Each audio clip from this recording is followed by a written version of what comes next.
we have come to the final session of our overview, or rather walkthrough, of the Old Testament.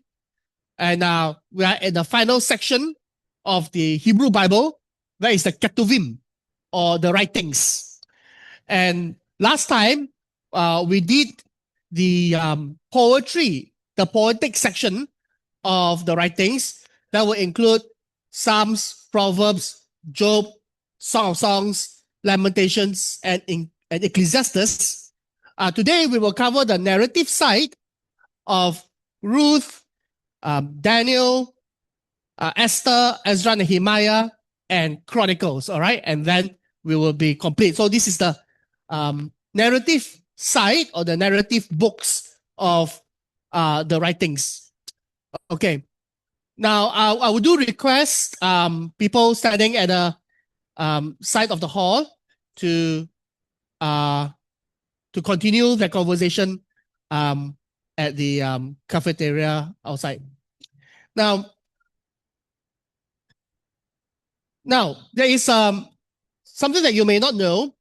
Of the many scrolls in the writings, 5 are called the Megillot. Together they're called the Megillot, individually Megillah. So these scrolls are used for various celebrations.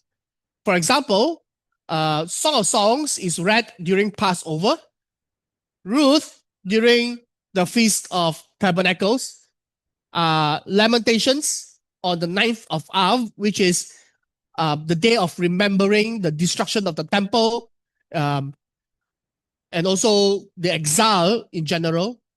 Ecclesiastes is read during the Feast of Tabernacles, and Esther is read during Purim. In the graphic here, we have 4 of the 5 scrolls unfold. The one that is not unfold is actually the book of Esther. That's actually in a cask to the left. All right. So, but these 5 are kept as a unit.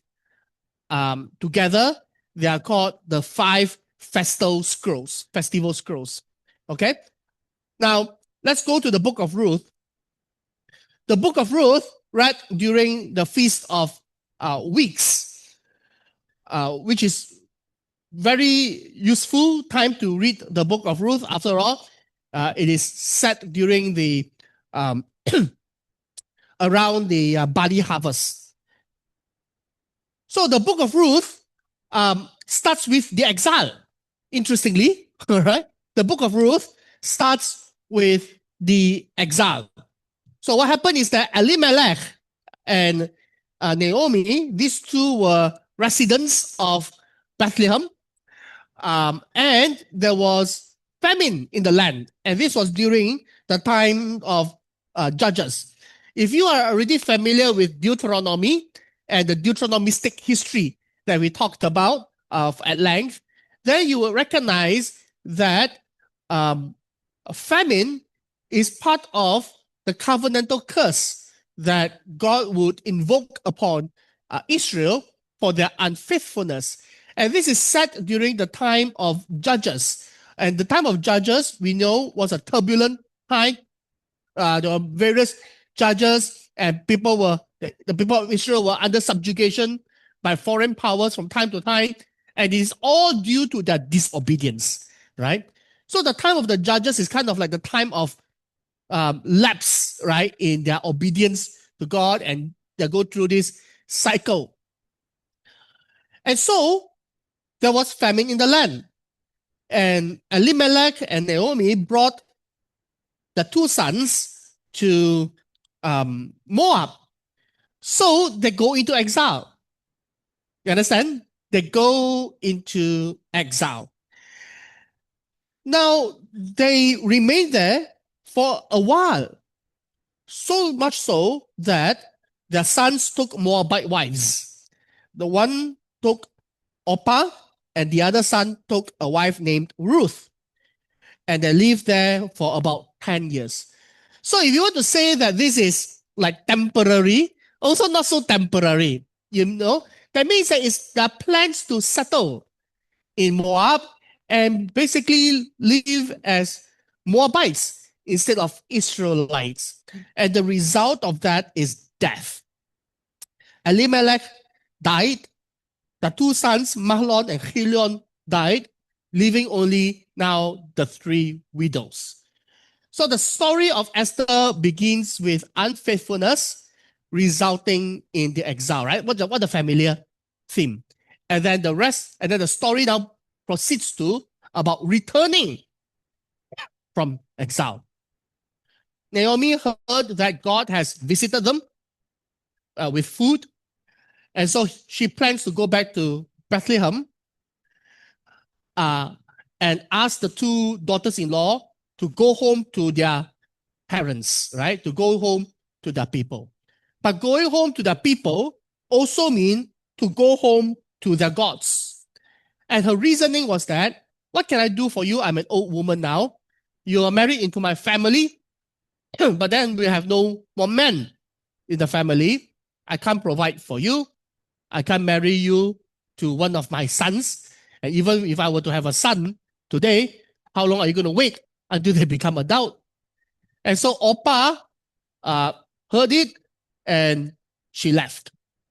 Ruth, on the other hand, made a very famous vow. We call it Ruth's vow.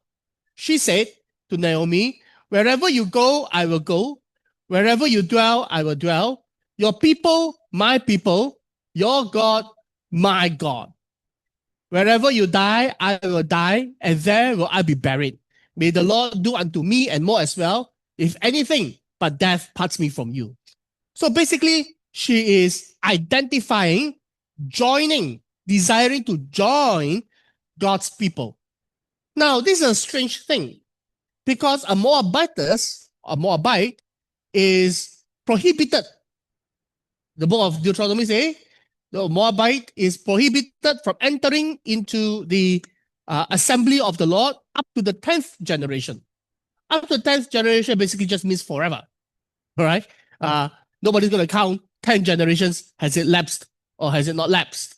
So you cannot be part of God's people. So that is the thing about the Moabites. But what is the reason that they were excluded? Is it racism? No. It is because of their treatment, the ill treatment of Israel, and therefore the rejection of Yahweh as God. Therefore, it is not about ethnicity, it's not about being a Moabite, it's about that attitude. But Ruth jettisoned all of that. Ruth said, I will no longer be a Moabitess. Your people becomes my people, right? Your God is now my God. And so Israel is not about ethnicity. Israel is not about DNA. Israel is about whoever wants to be grafted into Israel is Israel. You understand? So Ruth did that, and Naomi went with Ruth, and both of them, two women, traveled and made the journey back from Moab to Bethlehem. It's quite a journey, quite scary for two women to make that journey. And that might also be one of the reasons why Ruth did it, out of kindness towards loyalty and kindness towards Naomi. When Naomi arrived in Bethlehem, the locals will say, hey, isn't this Naomi, Elimelech's wife? Now let me talk a bit about Elimelech. Elimelech, the husband, his name is My God is King. El, that's God. Eli, that's my God.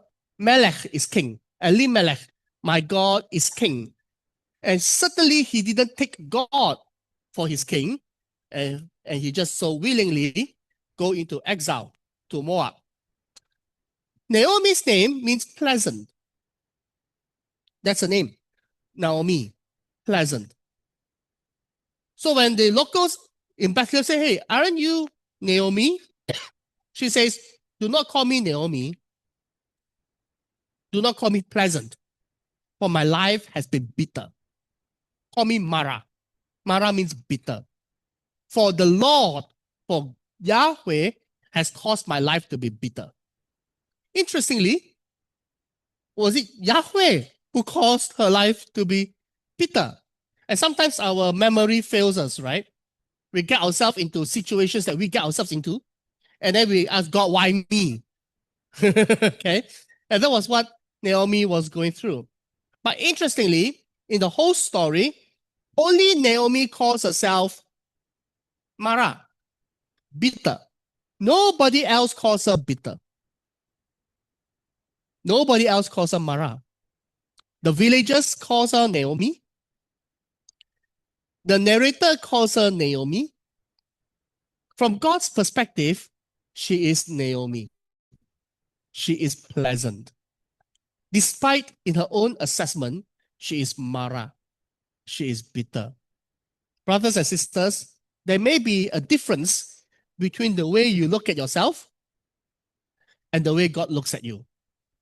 You may consider yourself Mara, bitter, but God still think of us as Naomi, pleasant. And when they arrived at Bethlehem, it was the barley harvest.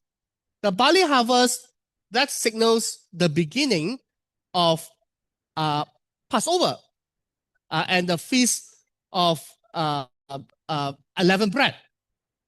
So it signifies a new beginning, a new year. I preached this Ruth chapter 1 last year at Esplanade Gospel Center for Chinese New Year. Or was it this year? I entitled this 回家 or go home, return home. Because it is new year. It's a new year, it's a new hope. The old year has gone. That life in Moab has disappeared. Now it's time to 回家. Now it's time to return. Now it's time to come home. Maybe you have journeyed for 20 years, 30 years, 40 years in the wilderness in Moab. And at first you thought it's going to be a short trip because you have bitterness with God. You feel famine in your spiritual life. You feel abandoned by the church. And so you go on a trip out of the promised land to Moab, and there you settle down. And the result is death. And then when you come to your senses,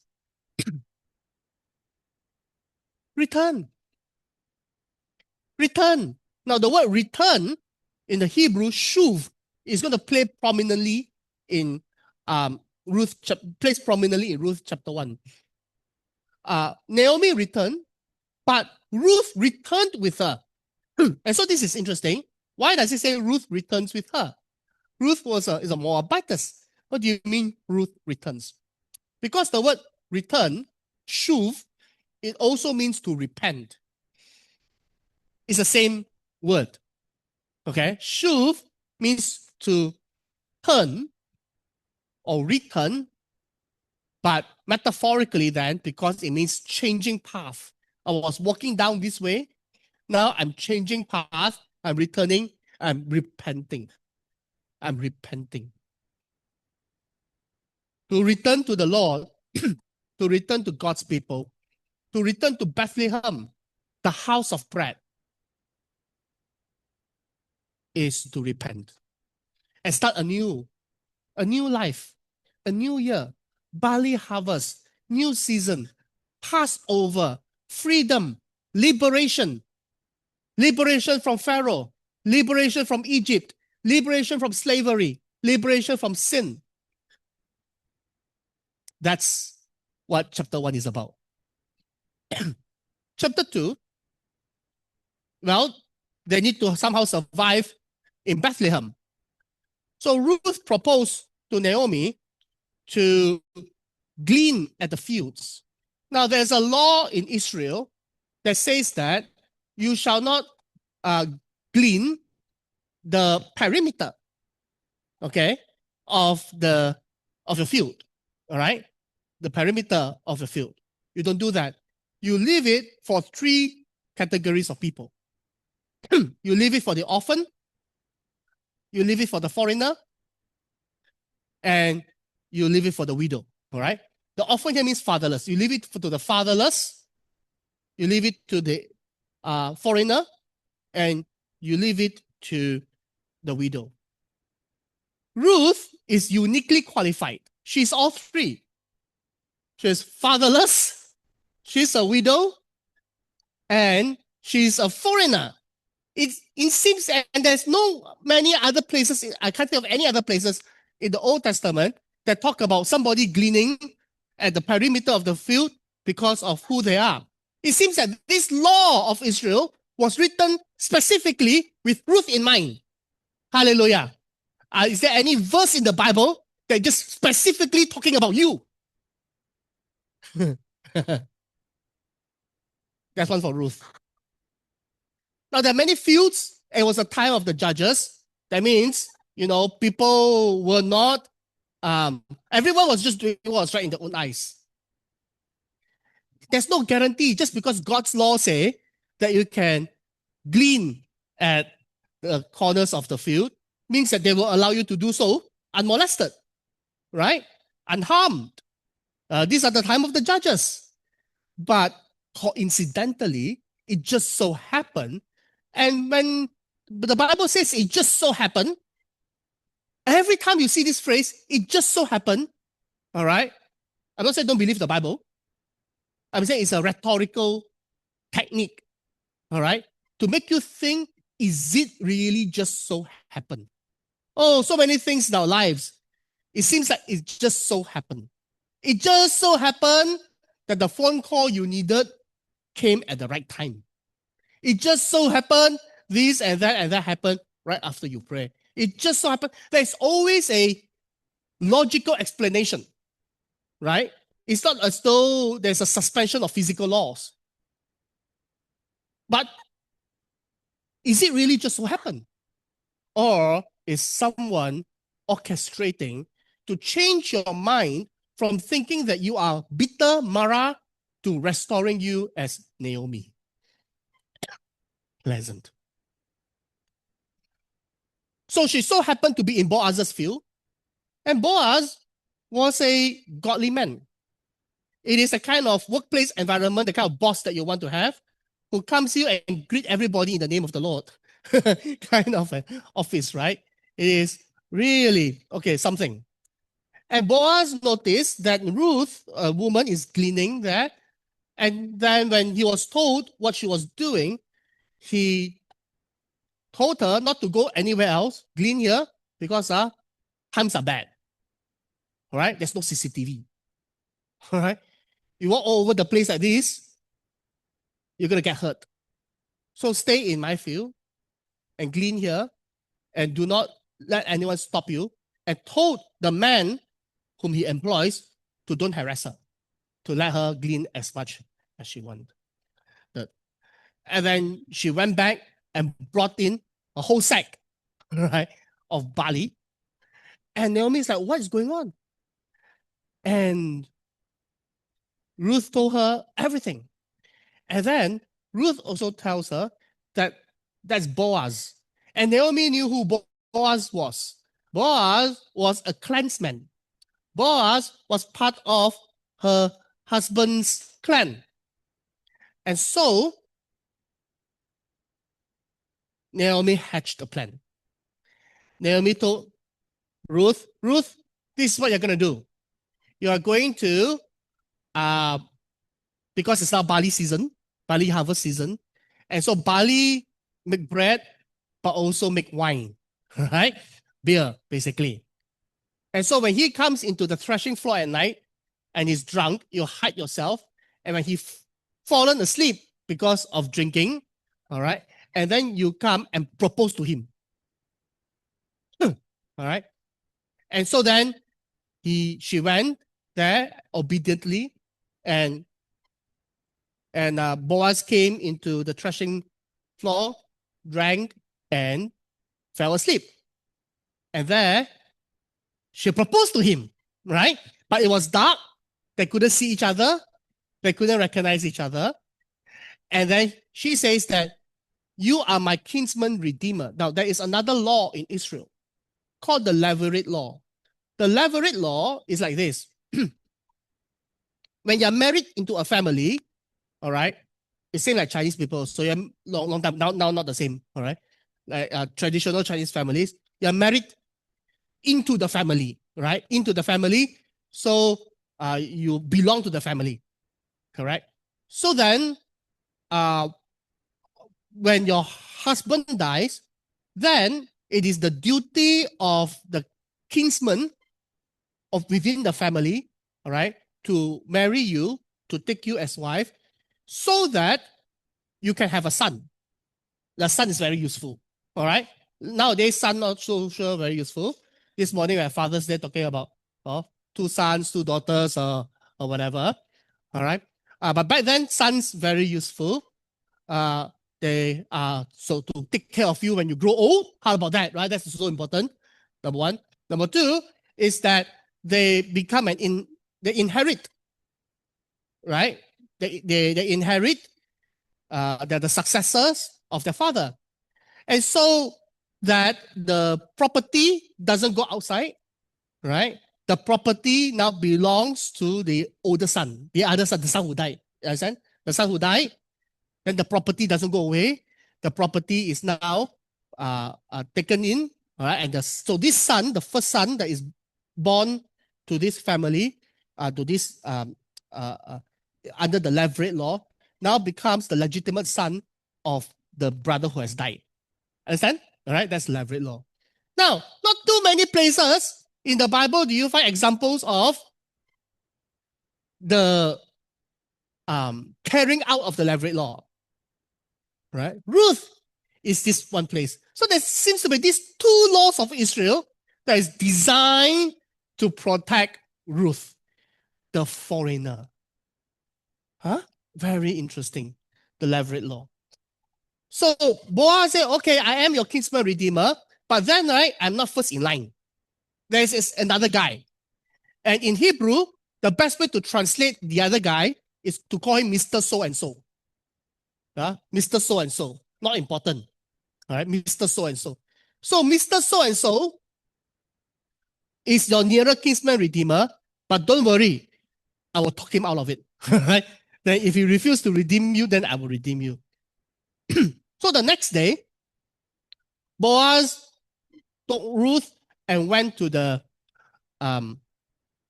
town gate, right? To the gate of the city.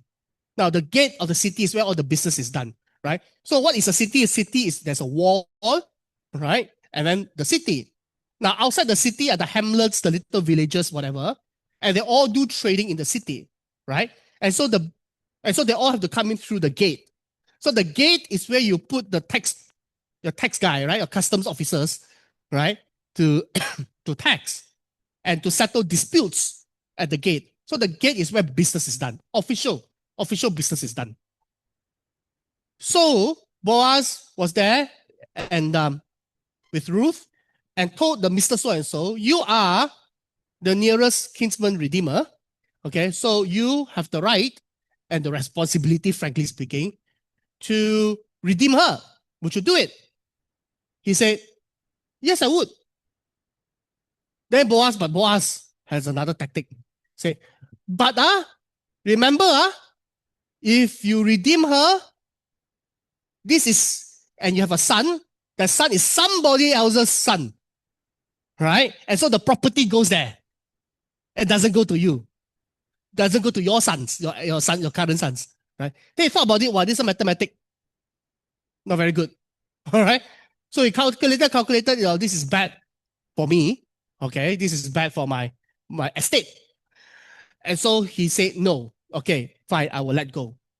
And there is a custom, then the woman will take off his sandals, right?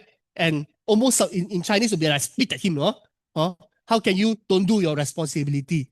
Just leave a widow of your kinsman, right? Undefended, like that. And so he said, never mind, I'll take the shame, right? It's still more important to protect my estate. And so Boaz marries Ruth. So the story of Ruth ends like this. Now, these are the generations of Perez. Perez fathered Hezron. Hezron fathered Ram. Ram fathered Aminadab. Aminadab fathered Nahshon. Nahshon fathered Salmon. Salmon fathered Boaz. Now, through Ruth, Boaz fathered Oved. Oved fathered Jesse. And Jesse fathered David. That's how the story ends. Now, I tell you, this is a story of the exile, isn't it? It started off the exile and then restoration. Think about how someone sitting in exile would process such a story. Because during Ezra and Nehemiah's time, they will say, get rid of the foreign women. Get rid of the foreign wives. Right? But here is this story that confronts them and say, well, foreign wife, well, what about Ruth? David's great-grandmother. Now, who is more of an Israelite than King David? You're more Israelite than him? Yeah, he is the Israelite. He's King David. His great-grandmother was a foreigner, not just any foreigner, a Moabitess, not allowed to be, yeah. Yes, that's right. Well,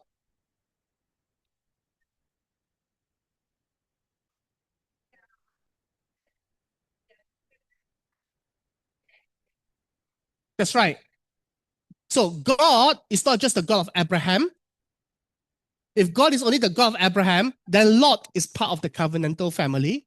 But God is the God of Abraham, Isaac, and Jacob. That is the specification. Outside of that would be foreigners. A foreigner, yes. Yeah. Mm.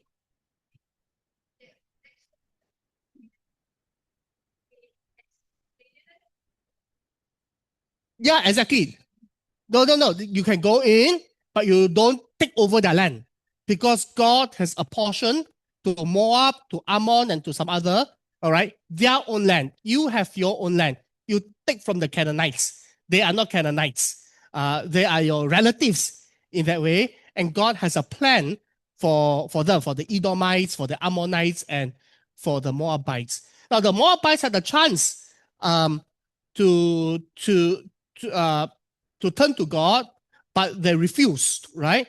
And they persecuted the Israelites. And so therefore, the Moabites are prevented from entering, are prohibited from entering into the assembly of Yahweh up to the 10th generation, meaning to say forever.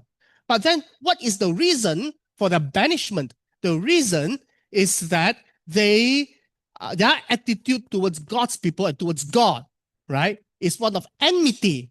So because you treated God as enemy, so therefore you are treated as an enemy. But here is a Moabitess who says, wherever you go, I will go. Wherever you dwell, I will dwell. Your people will be my people. Your God, my God. Right? And because she does that, she identifies with Israel. So therefore, she is considered part of God's people. And that's what the text is really trying to say. That's what the text is really trying to say. All right? And in Ezra and Nehemiah, they specifically mention the Moabites, that you are not to intermarry with them, and so you are to divorce them. Then the question comes, should Boaz divorce Ruth? Right? Or is it not about ethnicity, but about who is faithful unto God? Have you thought of converting the wives? Have you thought about asking which wives were willing to be part of Israel? Right? You have not. You did a carte blanche, cookie cutter divorce all of them. So there is a plurality of voices in the Old Testament coming back from the exile, meeting with the so-called foreigners. Many of them were not actually foreigners. There were Israelites who never got exiled, but are now treated as foreigners by the Jews who returned from Babylon. And so that is a conversation that will continue until the enmity between the Jews who return and the local people would continue all the way until the time of Jesus, only to be resolved by the church, right? When Philip, the evangelist, went to Samaria to preach the gospel. That's how deep that enmity goes. All right. So that is the story of Ruth. Okay. All right. Oh, let's not talk about that. All right. Okay. The book of Esther. The book of Esther, I'm taking off from John Levinson's commentary on Esther, very influential one in 1997. He has this chiastic structure of the book of Esther. So the greatness of Ahasuerus is mirrored by the greatness of Ahasuerus and Mordecai in chapter 10.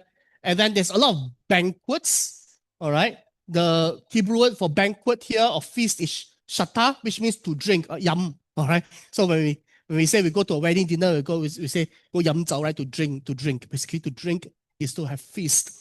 So there's two banquets of the Persians, mirrored by two banquets of the Jews. There's a first banquet of the king, queen, and Haman. There's a second banquet of the king, queen, and Haman. So this story, right, just 10 chapters, a lot of eating and drinking one. A lot of feasting. Because after all, it is to talk about the Purim as a festival. Now, Purim, the festival Purim, you may be more familiar with Passover or the Day of Atonement. And both of these festivals are rather solemn. The Day of Atonement is the most solemn of all, when you actually, instead of feasting, you have to fast. It's fasting instead of feasting, right? Passover, some of you we did Passover several years ago on Good Friday. It is the Seder meal. The word Seder means order. It's a liturgical meal, a step-by-step. So it is very, very structured. Purim is a carnival. All right? It's a carnival. So there's funfair, there are games, there's down the rabbi machine. Okay, so it's a very playful and feasting. It's Oktoberfest. All right, basically. So it's structured this way. With the middle of it, the royal procession of chapter 6. So the story goes like this. King, and I have some familiarity with this book, of course. So the story goes this way, that King Ahasuerus, who was the king of Persia, who rules over 127 provinces, and he had these 180 days of feasting that he organized for his officials. And then he holds another, after the 180 is over, he holds another week of feasting for all the people of Susa. And then he say, hey, bring out my queen. But the thing is that the queen was having her own ladies-only party, right? Which means the king was hosting a man-only party, right? So asked the queen to come here, and the queen refused. It's a comedy. Very funny, because it's like, it starts off with this grandeur. King Ahasuerus, the king of 127 provinces, couldn't even command his own queen to come. Refused. And then when she refused, then he was like, what am I going to do when she refused? So the king of 127 provinces couldn't make a decision. He has to ask his ministers, what should we do? And the minister said, if we allow the queen to do that, all right, then the whole world will be turned upside down, because the queen, all right, is the role model for all the women, right? And the king, the role model of all the men. If the queen is allowed to do that, then all the women is not going to listen to their husbands. So you need to set in a law, and you're going to translate into all the languages of the empire, and we're going to post it in all the languages, each in their own script. All right, we're going to get the civil service to work overtime. There's a lot of emphasis on the civil service working in the book of Ruth. Very efficient machinery, the civil service and the postal service. All right, and to say that, and here's the law. The law put it into the law of the Persians and the Medes so that it can never be changed, right? Unrepealable. And the law is this, a woman must listen to the husband. It's a very funny law, right? It's like, what? Who doesn't know? Okay, all right. Because the king couldn't get the wife under control. So, and then get rid of Vashti, all right, and then appoint a new queen. And so King Ahasuerus, as it will be consistent with this character, always listen to his ministers, never having a decision of his own. And so he says, okay, let's do it. And then after a while, he got he missed the Queen Vashti, all right, and said, oh, I kind of made a mistake. So then his ministers come to him, and this time these are the sycophants, all right, and they came to him and said, you know what we should do? We should do a beauty contest, all right? We're going to get all the beautiful virgins of all 127 provinces and bring them to Susa, the citadel, and then let the king choose. All right. Each one gets to spend a night with the king. And then at the end of the whole process, then the king can crown his queen. And so he said, yeah, that's a good idea. Why not? And so they did that. And then the story zoomed, right, from the big imperial thing. It zooms into, now there was a man, a Jewish man, all right, named Mordecai, who was carried away from Jerusalem, being carried away by King Nebuchadnezzar with those who were carried away with King Jeconiah who was carried away, right? So the phrase carried away, they were carried away, they were sent into exile, repeated 4 times in chapter 2. And Mordecai has was raising this girl who was the daughter of the cousin, all right, the daughter of so raised up as his own daughter, and she was beautiful, right? That was the only asset that she has for upward mobility, right? She's talking about upward mobility. And so she too was taken into the beauty contest. And they were brought into the king's palace and they were organized, all right? But Mordecai told Esther, hey, do not tell people that you're Jewish. Dangerous. Don't tell people you're Jewish. And this is very funny because Mordecai is Mordecai the Jew. You know, Mordecai the Jew. In fact, the word Mordecai, the name Mordecai, comes from it's not a Jewish name. It is a Babylonian name. Mordecai comes from the god Marduk. Marduk is the big god of the Babylonians who are said to have defeated Yahweh when Nebuchadnezzar defeated Jerusalem, right? So he took Mordecai as his Babylonian name. We are not told at all what his Jewish name is.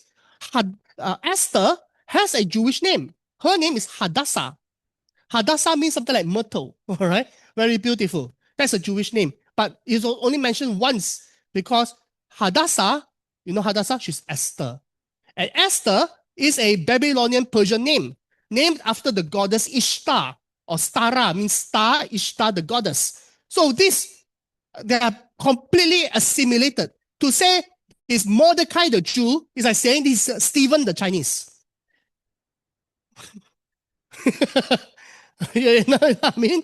Okay. And Hadassah is to bury her Jewishness because in this kind of political climate, all right, it is not advantageous, all right, to reveal yourself to be Jewish. And his advice worked because she became queen. Right? Oh, the denying of your own identity as God's people won her first place in a Gentile-dominated world. Brothers and sisters, how many of us are tempted to do exactly that? To deny the teachings of Christ, to deny righteousness of God in the marketplace, to play down our identity as Christians in order to advance in the marketplace. And oh, you actually succeed. That's the thing. She actually succeeded. And so she became queen. Now, next story. There's an intermediate story, which is that there was a plot against the king, and Mordecai discovered the plot against the king. Uh, and then and that's it. That's the end of the story.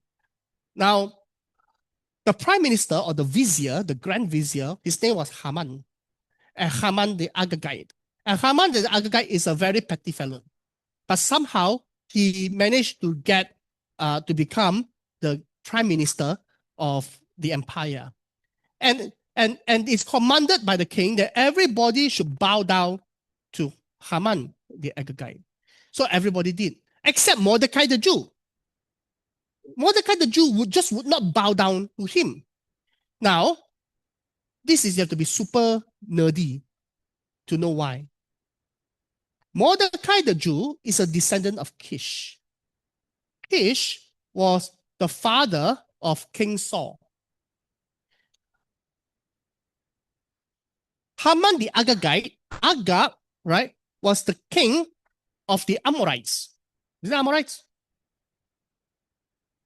Or is it some other tribe? Some other tribe. Nobody knows? Brethren Church? So basically, King Saul is to destroy, annihilate all of King Agag's people. But King Saul didn't. Right? And therefore, the kingdom has been taken away from him. So therefore, for all generations, all the descendants of the clan of Saul, right, would know the story of how they lost the crown, how they lost the throne, right? And the answer is that you let go of Agag. And so now we have a descendant of Agag, and so he will not bow down to him. But the story doesn't tell you that, any of all of that, right? You have to be a real Bible ninja, all right, to get to such a minute point. But here's the point. The author expects the reader to know that. That means both the author and the readers are all major Bible nerds, okay, to know such a little detail. And so Mordecai would not bow down, and Haman was very, very upset. Now, when he learned that when Haman learned that Mordecai was a Jew, I think the Amalekites, all right? Amalekites, all right? Agag, the king of Amalek. And so Haman went back home and told his people, his wife, his advisors, I really hate Mordecai. I want to kill him, but if I kill him alone, people are going to say I'm very petty. Or I kill one person because he didn't bow down to you. What can I do? I know. I'm going to kill all the Jews that he's included. Then it doesn't feel like I'm targeting him. Like that. And so he started to roll the dice, throw lots, to see on which month and on which day is he going to kill all the Jews, right? And he was rolling the dice in January, and the result comes out December. All right? Huh? Is it really coincidence, or is some hidden force behind the scene acting, right? And so then, all right, fine. Then he went to the king and said, King Ahasuerus, there's a people out there in your empire, all over empire. Don't tell the king which people. And they are a real annoyance. They observe their own laws, they don't observe your laws. Right? They have their own thing, they don't respect you as king. Okay? Why don't like this? I will pay money into the treasury. I'm going to bribe the king, basically. All right? I'll pay money in the treasury. You draft a law that say kill all these people in December. And then the king said, sure, do whatever you want. All right? And Haman wrote, okay, the edict, and it got sent out through the same postal service and the civil service to get it all posted out that on that one day, we are all going to annihilate the Jews. When Mordecai heard about this, he got very sad, all right, and he cried. And when Queen Esther heard about it, Queen Esther asked him, what happened? And Mordecai told him. And then Mordecai said, why don't you go to the king and ask the king, all right, to save the Jews? Esther go, well, you know, first of all, he doesn't know I'm Jewish. Nobody knows I'm Jewish. You told me to hide my identity. I've hid it very well. And secondly, I'm very happy in the palace. You know, if all the Jews die, what's that going to do with me? But you know what will happen to me? There's a law that says that you cannot approach the king without being summoned. Right? You can be put to death unless he shows you mercy. The king hasn't called me in 30 days. I'm not so sure whether I still has his favor or not, so I don't think I'm going to do it. So he come back and tells her in chapter 4 that says, hey, do not think that you, just because you're sequestered away at the palace, that you of all the Jews are going to be saved. No. Salvation and deliverance will come from the Jews from another place. What's this another place? What's the another place? God? Oh, why not say God? Well, that's the thing about the book of Esther. The book of Esther is the only book in the Bible that doesn't mention God. All right? Instead of saying God will deliver the Jews, all right, say salvation and deliverance will come for the Jews from another place. But you and your father's house will be saved. All the Jews will be saved because we are going to have a victory, and we're going to have, when we win, you and your father's house will die. How come? Nobody knows she's Jewish, what? Unless Mordecai betrays her. Right? So the threat is Mordecai is going to expose her, all right, and so that she's going to suffer the consequences. In the case that the Jews loses, Haman is going to kill her. In the case that the Jews win, the Jews are going to kill her for being a traitor to the people, like that. So she says, oh, then she said, okay, so it looks like I got no other choice, but I have to go to the king. If I perish, I perish, right? Go proclaim a fast to the Jews, and then for 3 days, then I'll go approach the king. So he approached the king, dressed up all royal, and the king showed mercy to her and said, Queen Esther, why are you dressed up in full ceremonial? Something must be going on, right? When it's a casual Friday, why you dressed up full ceremonial, right? And then he said, ask of me whatever you want, up to half my kingdom I'll give to you. She says, why don't you and Haman come to a feast today? I've prepared a feast for you and Haman. So the king said, bring Haman. And they went. And then Haman came, and then they eat, and then King Ahasuerus says, Queen Esther, what is it that you want for a second time? All right, what is it that you want? I will give to you up to half my kingdom. And there she could have said, Haman is the man who is evil and treacherous. He wants to kill all the Jews, right? And I'm a Jew, right? She could have done that, but instead she bottled up. She said, my request is, can we eat again tomorrow? Right? Hey, this eat again tomorrow can have dire consequences, because that gave opportunity for Haman to go back and think about how to kill Mordecai. You understand? And thankfully, God came to save Mordecai. You know what I mean? But it could have had dire consequences. Have you ever bottled up? You know that you should share the gospel with this person. You're just sitting next to the person, and you were about to open your mouth, and then you bottled up and said, maybe tomorrow. Hey, maybe there's no tomorrow. 24 hours is a long time. So that night, the king couldn't sleep. But Haman was making a plan.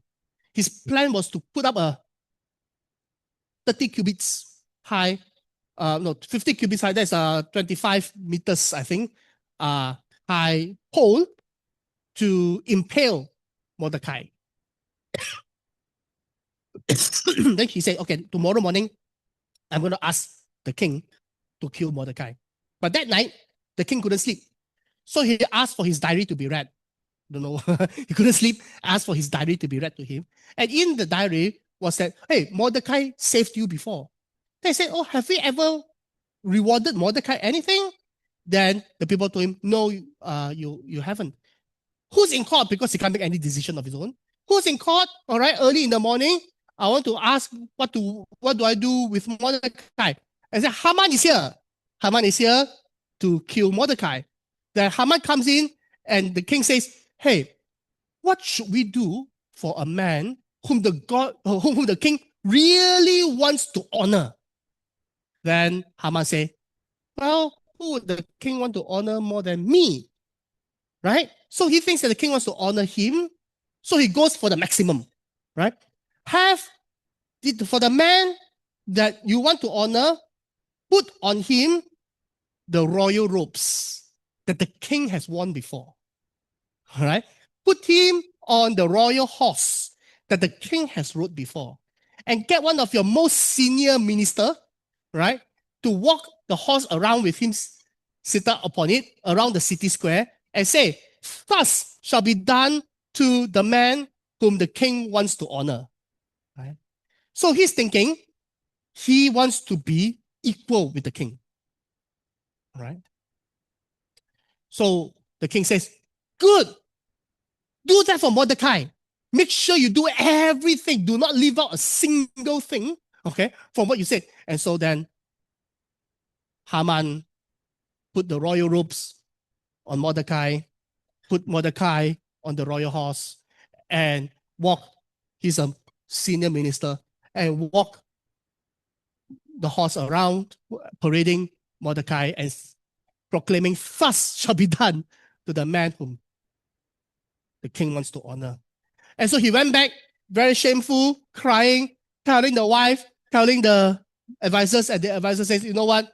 If Mordecai is Jewish, and then whom you have begun to fall, you will not win against him. And at that moment, people came from the palace to invite him to the second feast, right?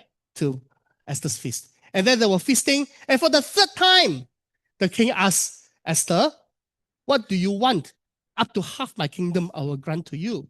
And she said, if only we have been sold as slaves, I would not have complained to you. But we have been sold to be destroyed, to be killed, to be annihilated. All right? Me and my people. The first time she says, me and my people. Meaning to say, she has come to identify with God's people. She has come in the open, all right?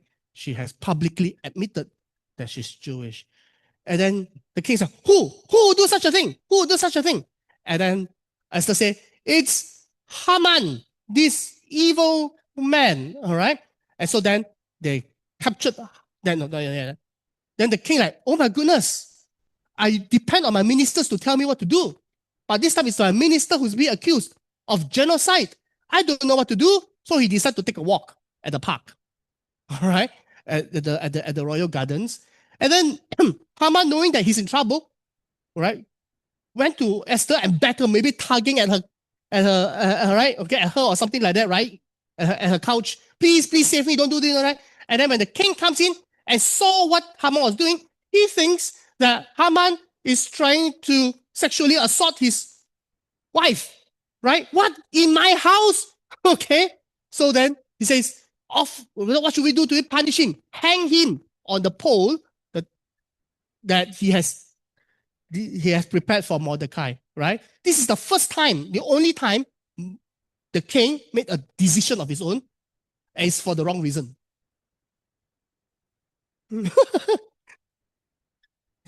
And so the tree that the enemy of God's people meant for the death of Mordecai, the representative of God's people, become the very tree upon which the enemy is destroyed. Right? What does that remind you of?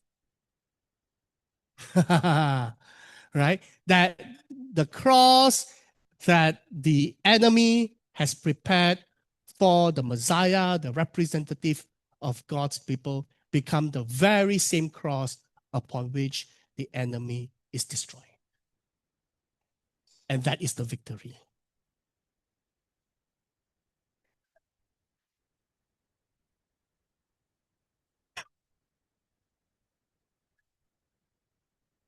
Yeah, I'm sure everything is under God's superintendence. All right. In fact, Mordecai said to Esther, who knows, all right, that it is for a time such as this that you have come into the kingdom. All right. So obviously it means that God has put you, hey, brothers and sisters, God has put you into various capacities in your family, in your society, among your friends. For what purpose? But let me tell you this, God's purpose will be done. Question is it with or without you? Okay. All right. So then chapter 8, but the thing is that the edict against the Jews still stand. So then Esther went to tell the king, hey king, can you reverse the edict? The king said, no, I cannot, but you can write a counter edict. All right. So they wrote a counter edict that says that the Jews are allowed to defend themselves. So basically, with these two decrees that basically commanded a civil war. All right. So then comes the elevation of Mordecai to take over Haman's place as the Grand Vizier, as the Prime Minister. And then just as Esther at first identified as a Gentile, right? Now the Gentiles say, oh, let's be Jewish. They go and get circumcised. And then the Jews start to celebrate and they have victory over the enemies of the Jewish people. And so that is the end of the book of Esther. Nice story. Okay. I very quickly have to do Ezra and Nehemiah. I know that we started a bit later this morning. Ezra and Nehemiah, they're coming back from, so let's talk about the history of Israel in context, Ezra and Nehemiah in the context of history. The northern Israel was destroyed in 722 by the Assyrians. The southern Judah was exiled by the Babylonians in 587. And then during the exile, there is this prophetic expectation. The prophetic expectation, the prophets, Isaiah, Jeremiah, Ezekiel, they were saying a few things are going to happen. Number one, we're going to return to Jerusalem. Number two, when we return to Jerusalem, we're going to rebuild the temple. And then when we rebuild the temple, Yahweh will return to the temple. And then the nations will come to worship Yahweh. And then the Messiah will show up. All right. So this is the prophetic expectation of what will happen when we return to the land. So Ezra and Nehemiah is about returning to the land and see whether reality matches up the expectation. Cool? All right. That's what the book Ezra and Nehemiah is all about. There is a prophetic expectation of what's going to happen when we return to the land. And Ezra and Nehemiah is going to talk about the reality of what actually happened when we return to the land. So there's the Edict of Cyrus that allows the Jewish people to return to their homeland. So 539 by a man named Sheshbazzar. We've got no idea who he is. Do not know too much about him. He led a group of Jewish people back to the land, and then it seems that they disappeared. No idea what happened. But what we do know is Zerubbabel then. Zerubbabel led another return to Jerusalem.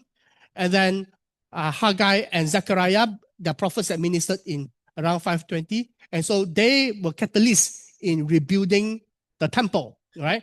They rebuilt the temple in 516. And then Ezra came to minister and by teaching them the law in 458 and also fulfilling various functions of the temple. And then Nehemiah shows up a decade later to be governor of the province of Yehud. And then this whole thing came to a crushing end when the Persian Empire collapsed because Alexander the Great came and conquered everybody, right? So then the land changed into a Greek-speaking land, okay? Cool. So that is the context of the book of Ezra and Nehemiah. So, Ezra and Nehemiah divided into two big parts, or rather there's one big block. There's Ezra chapter 1 to Nehemiah chapter 7. Or more specifically, Ezra chapter 2 to Nehemiah chapter 7. And the reason we know that this is a literary unit is because Ezra chapter 2 has this list of returnees. And this list of returnees is repeated in Nehemiah chapter 7. It is the same name list. The name list of those who have returned. You know, I was so tired reading this name list of the name list of the name list. I'm asking, you know, well, it would be good if your grandfather's name is in there, right? Then you get a piece of land. Yeah, okay.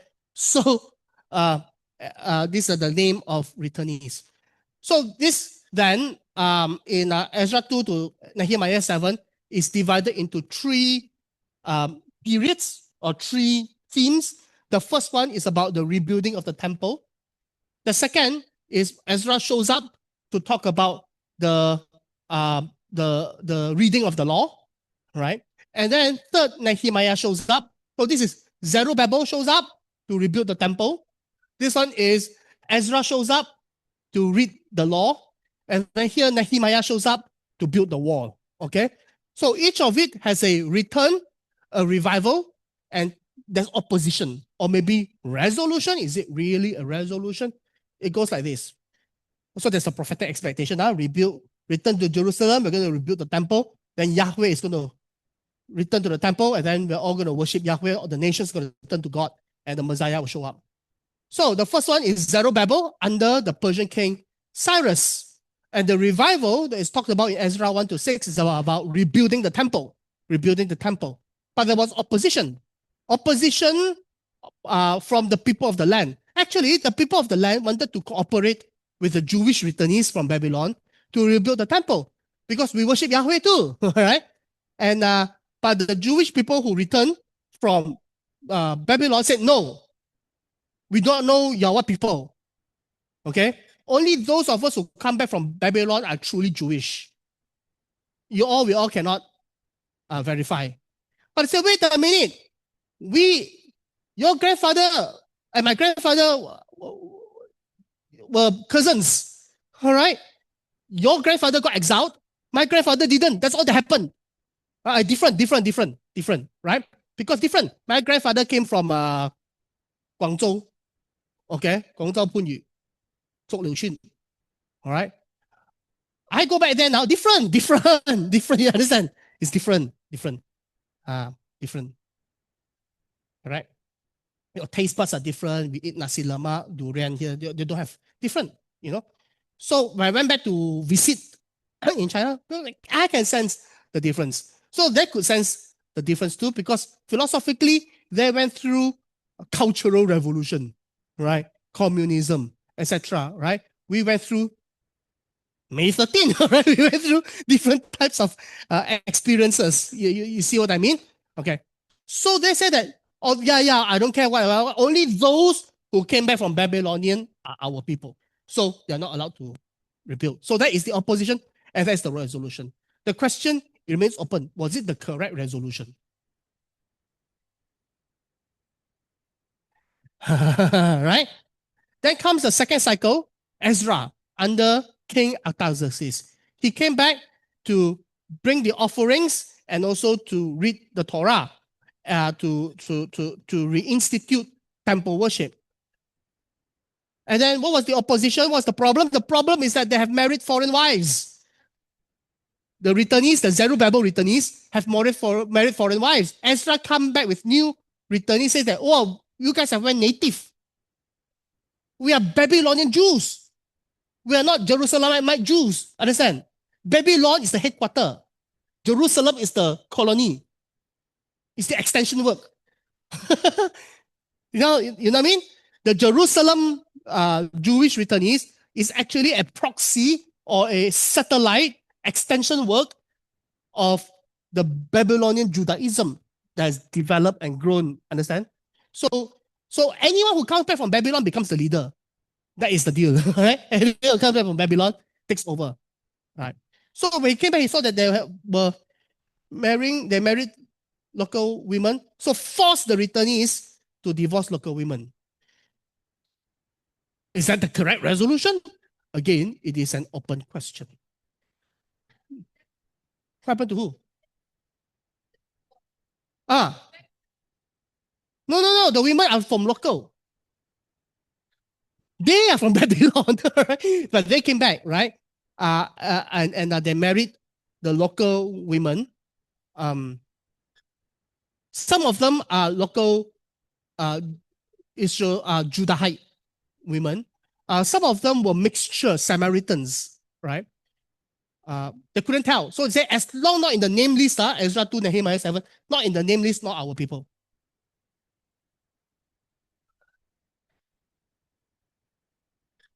Yeah. Okay. So Nehemiah shows up, third cycle, under King Artaxerxes, 10 years later, 12 years later. And it's about rebuilding the wall of Jerusalem. That's the revival, right? So there's always a revival. Every cycle is a step towards accomplishing the prophetic expectation. But every cycle comes with its own controversy. Does that make sense? All right. So then, again, he rejected working with the Samaritans. The Samaritans said, hey, let's build the wall. Build the wall. Said, no, no, no. You have no part with us. We built the wall. You guys, we don't know who you are. Like that. All right. Only those whose name are registered under the Babylonian registry, right, can do it. Because it is the king said that, oh, those from Jews in Babylon can return. They built the temple, they built the wall, not you, like that. Understand? Okay. So that is a cycle, 3 cycles. And then comes Nehemiah 8 to 12 and 13. So about the covenant, they read the covenant, Ezra and Nehemiah together, they read the law, and then they read the Torah, they repented, and they settled in the land. Then comes Nehemiah chapter 13.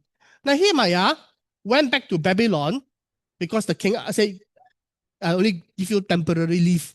Okay, you need to come back. And then after a while, Nehemiah managed to come back again. When Nehemiah came back, he discovered, see, temple, Torah, and war are the 3 topics, right? So with the temple,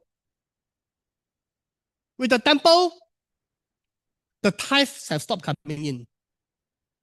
And they have turned some treasure room that's supposed to contain the tithe into the high priest's storeroom. And one of it has turned into the apartment for the Samaritan boss, whom the high priest has married his son or his daughter to the other family. They become Chenga, they become, so the Samaritan and the high priest have become in-laws. So Nehemiah wanted to purge the temple. Sabbath, the place become pasar malam. All right? And the wall become no function. The wall is supposed to keep all these things, all these traders away on the Sabbath. All right? But then the wall not protecting because why? You got the hardware, you don't have the software. You got the wall, you got guards or not? Huh? Oh, your guards are saying, hey, it's okay lah, pasar malam lah. Why be so extremist, fundamentalist, extremist? Huh? Be a bit more liberal. So the Torah and the wall compromised. And then more intermarriage. So the question that you asked just now, what happened? More intermarriage. That means Ezra's program didn't actually fully work. Nehemiah's program also didn't fully work. So he tried to get them to divorce. They didn't listen to him. Then he saw this guy who married foreign wife. He chased after him and tried to pull his beard, pull his hair, and that's how the story ends.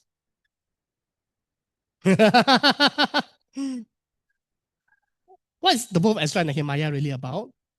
The book of Ezra and Nehemiah is the revival that never was. It is the revival, all the prophetic expectation didn't actually pan out. So there is a need for a new revival. There's a need to wait for the Messiah to come. They're all well-meaning people, Zerubbabel, Ezra, and Nehemiah. And they brought in some kind of mini revivals, but those are not long-lasting revivals. All the temple, the Torah, the wall, all compromised. All right. What we need is a new revival, a revival that comes with the Messiah, that comes with the indwelling Holy Spirit. That's the lesson from Ezra and Nehemiah. Okay. The book of Daniel, very quickly, and I don't want to give too much away because I want to teach this come for the Saturday one, CEP. The book of Daniel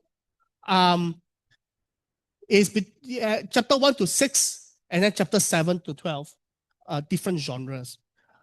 Chapter 1 to 6 are narratives about Daniel and his friends in Babylon, living in the foreign court, serving a foreign king. All right, they're exiled. 7 to 12 is about is this genre called apocalyptic literature. What is I'll talk about apocalyptic literature just a little bit. But there's a very interesting structure, is that chapter 2 and chapter 7 is written in a different language. It's written in Aramaic. Most of the Old Testament is written in Hebrew, okay? But Daniel chapter 2 to chapter 7 is written in Aramaic, which is the empire's language. Okay, it is the imperial language. So very good, because the setting is in Babylon. So therefore the language is in Aramaic. And there is a kind of a chiasm. Daniel chapter 2 about Nebuchadnezzar's dream about 4 kingdoms, all right, of the statue, right? The statue with the four representing 4 kingdoms, gold lah, right? Silver lah, iron lah, right? So then there's a 5th eternal kingdom, okay, that smashes all the kingdoms, right? Now this is paralleled by Daniel chapter 7 of Daniel's vision of 4 beasts representing the same 4 kingdoms, right? And then there's a 5th eternal kingdom, which is the kingdom of the Son of Man, right?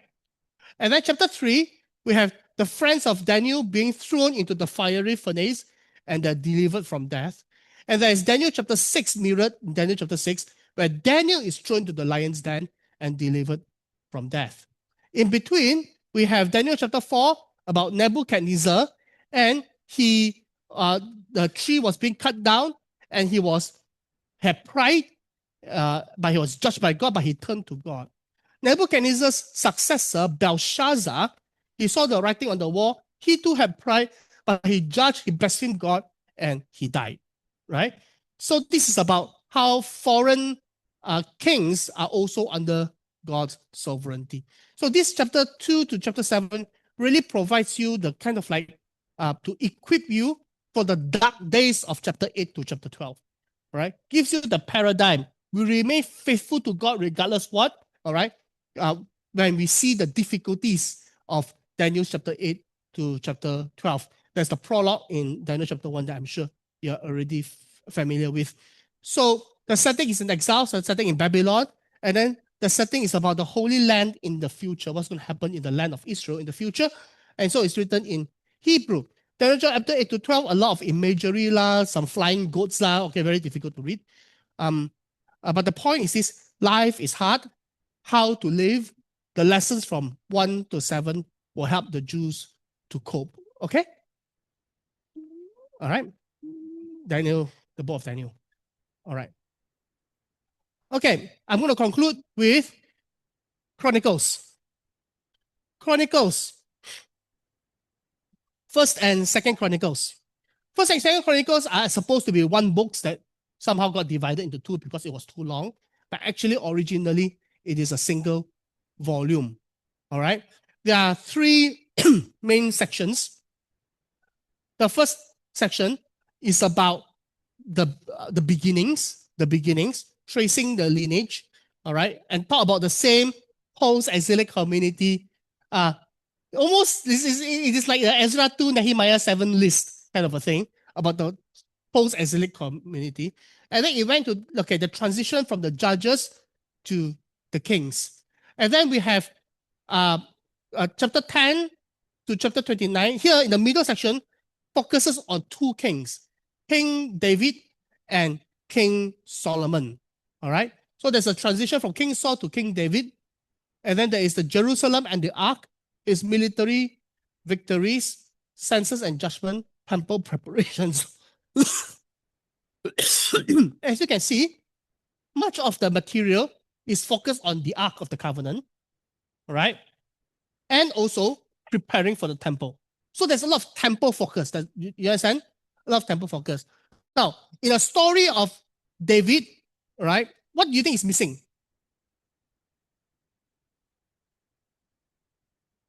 When you give a biography of David, okay, what stories will you never leave out? Bathsheba is left out. All right, it never happened in the book of Chronicles. All right? So we ignore that. Solomon, chapters 1 to 9, 2 Chronicles, is about his wealth and wisdom. Again, the major thing is about his temple construction. It's all about temple. What is the contribution towards the temple, all right? And then the glory recognition. What's missing? Huh? Yeah, his foreign wives, his all right? His palace, all these things are left out. So everything that's negative about David and Solomon is stamped out because David and Solomon here are presented as ideal kings, the messianic kings of the future that we are expecting. Even when we talk about the census and judgment here of David, if you read 2 Samuel, okay, of what happened, 2 Samuel will say David decided to do a census, so God punished him, right? Punish Israel. In First Chronicles, it's Satan, right? Satan is the one who instigated David to do it, all right? And Satan is to be blamed, not David, like that, all right? So it is to recast the entire history of the kingdom period in a, and you can also realize that there's no, here, chapter 10 to chapter 36 about the kings of Judah. We don't care about the kings of Israel anymore. We only care about the kings of Judah. It's a very Jewish thing about the kingdom, the early kings, the later kings, and even all the good kings got something bad about them. All the bad kings got something good about them. Manasseh was the worst king in 2 Kings. Manasseh in Chronicles is bad, but he repented. So everyone got good things to say about them because, you see,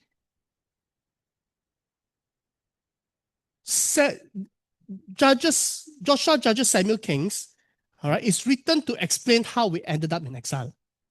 That means they're all sitting in exile. That's why are we here, all right? And the answer is we have been unfaithful to God, right? The Deuteronomy covenant we have transgressed, and that is why we ended up in exile. So therefore, it's always very negative.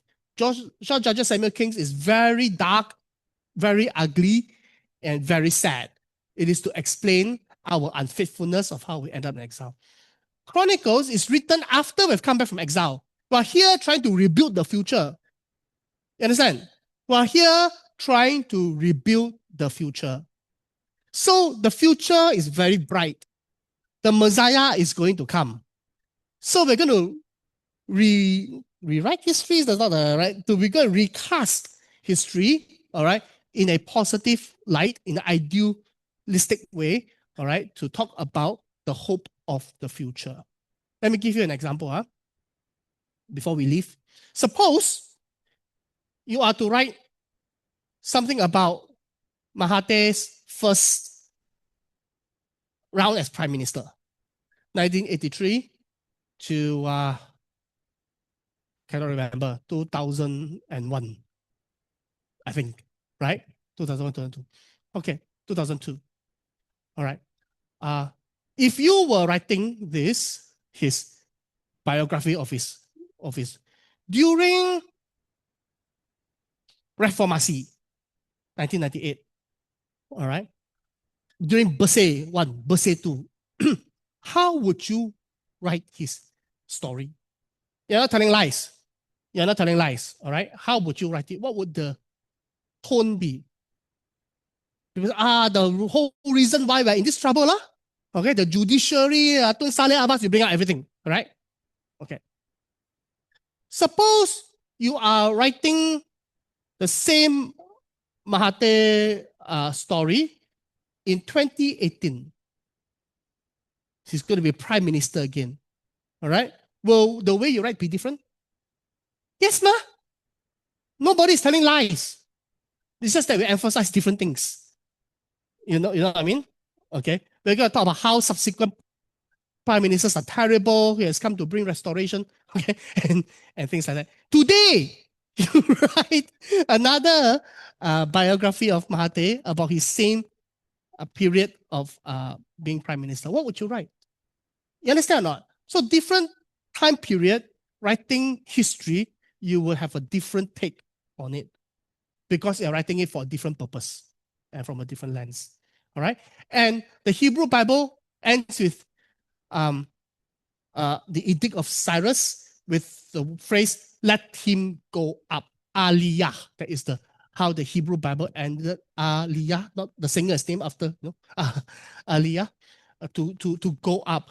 So that today, even in modern Israel, when a Jew migrates to Israel, all right, that is called Aliyah, right? He's doing the Aliyah. That means he is getting his Israel citizenship. He is returning to Zion. Is what it's all about. All right. So the Hebrew Bible ends with the hope of let him go up. Let us all stay in Jerusalem and wait for the Messiah to come. One who is going to be like King David, King Solomon in the best of terms and better. All right. Okay, so that ends our study of all 39 books of the Old Testament. And I've completely enjoyed my time teaching. I hope that you have gained a thing or two from these studies as well. I did some the last time. The poetry. I did poetry the last time, and then I did the narrative this time, right? Yeah. There's a, yeah. Are the videos up already? Maybe they are not. I'm not sure. They are? Yeah. So go and see that. There'll be videos on this one as well. Okay, let's close in prayer. It's already 1. Okay. Thank you, God, for giving us the opportunity to learn your word. Help us to be faithful to it and not just learn, but to also obey. We do not want to be people who have looked into the mirror and very quickly forgotten how we look like. But rather, we thank you that your word continue to speak to us in our daily lives and help us to use what we have learned to serve others as well. In Jesus' name, we pray. Amen. All right. Thank you, everyone.